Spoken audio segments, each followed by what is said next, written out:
My name is Cory Bullock, and today I will be talking with you about setting aside misdemeanor or felony convictions and having your rights restored. First off, I want to mention that I am not an attorney. This is not legal advice. This is strictly an informational video. So let's start off with, what does it mean to have a conviction set aside? Well, in the state of Arizona, they do not have expungement, so you cannot have your record expunged, but what you can do is apply to the court that you were convicted to have those convictions set aside. So why is that important? Well, first off, it shows that you are not a criminal anymore. When the court approves this application, it then orders that the judgment of guilt be vacated or set aside, and that releases you of all penalties and disabilities as a result of that conviction. Now, there are some penalties and disabilities as it relates to the Department of Fish and Game and the Motor Vehicle Department that are a little bit separate. So if you have anything like that, you might want to look it up or speak with an attorney. But for this case, it's just kind of all-inclusive. So anybody with a felony conviction knows how difficult it can be to find employment or housing. So with this set aside, with these convictions vacated or set aside, it shows that even though you were convicted of a felony, you are no longer a convicted felon. So it makes navigating these obstacles to housing and employment a little bit easier. So basically, a set aside it's a new beginning. It's a fresh start, second chance, which is a lot because, like for me, it was 8 years. I was still applying for 8 years after my conviction. I had served my sentence and applying for work and applying for housing. I was still getting turned down, still getting turned away. So they want to protect their interest, but what they do is they look at the person you were and not so much the person you are. Well, what the set-aside shows is the courts have determined through their guidelines that you have met the requirement as a rehabilitated person. And of course, you are no longer a convicted felon.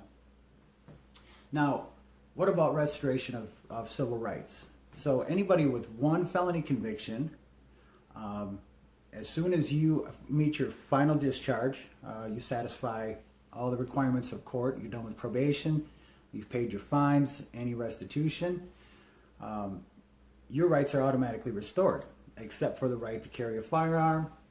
That one, you are going to have to wait 2 years from the final discharge.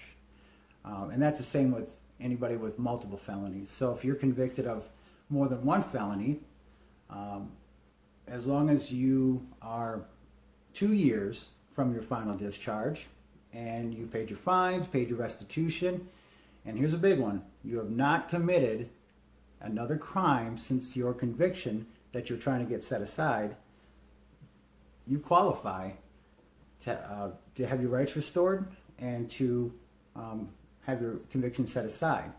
Now, there are some offenses that are disqualified from a set aside. So if you have an offense involving the infliction of serious physical injury, an offense where there was use or exhibition of a deadly weapon or dangerous instrument, an offense where there was a victim less than 15 years old, an offense which is in violation of state law defining sexual offenses, or any offense where you need to register as a sex offender, or offenses with sexual motivations. There's also one that you might want to check on this or speak with an attorney if you have these, are not eligible, and that's reckless driving or any driving without a valid license.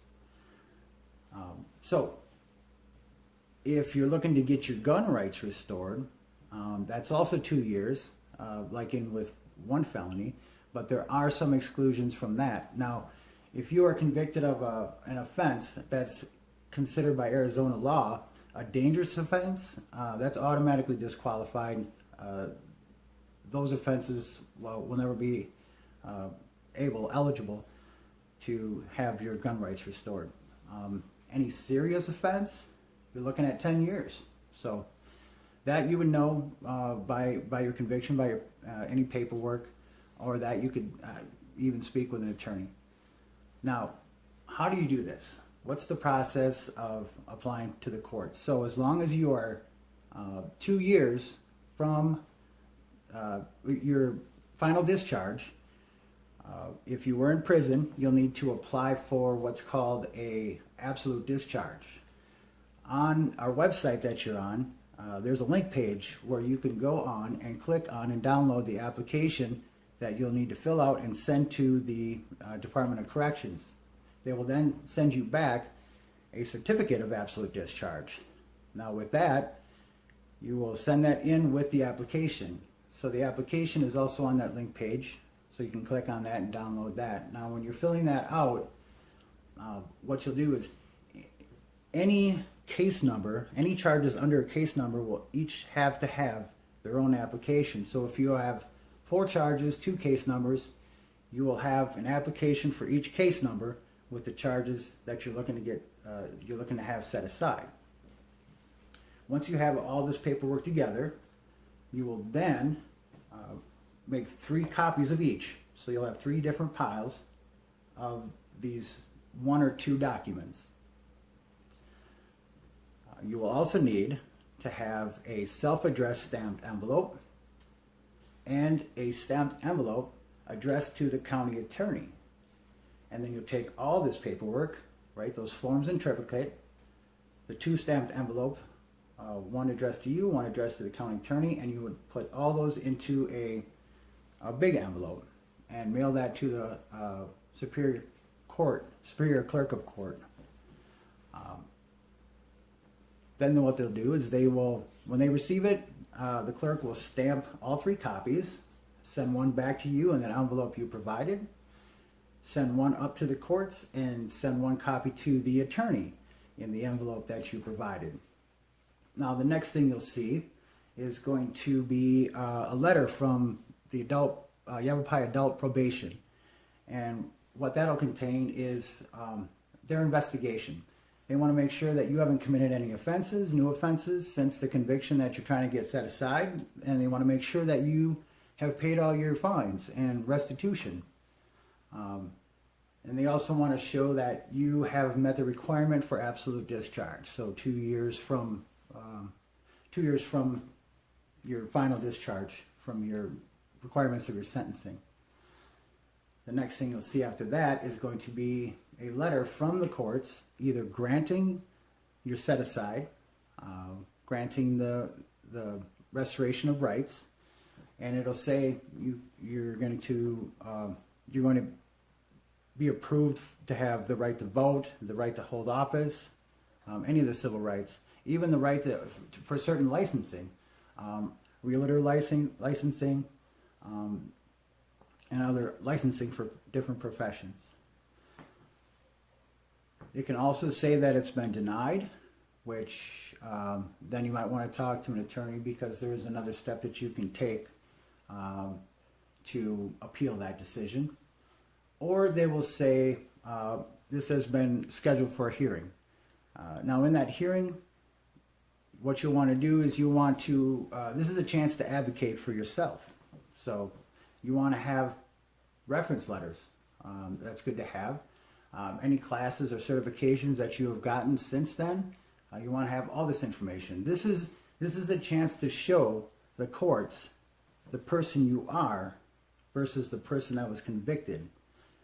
And this is a great opportunity. So that is really all there is to it.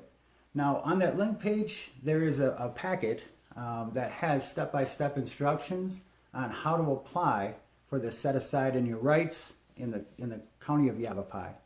Now, any convictions in other states will need to be handled through those states. This is only for the state of Arizona. And any conviction in different counties will have to be applied to and for within those counties. So if you have different offenses in different counties, those will have to be taken and filed, applications filled out and filed for those different counties. So that's it.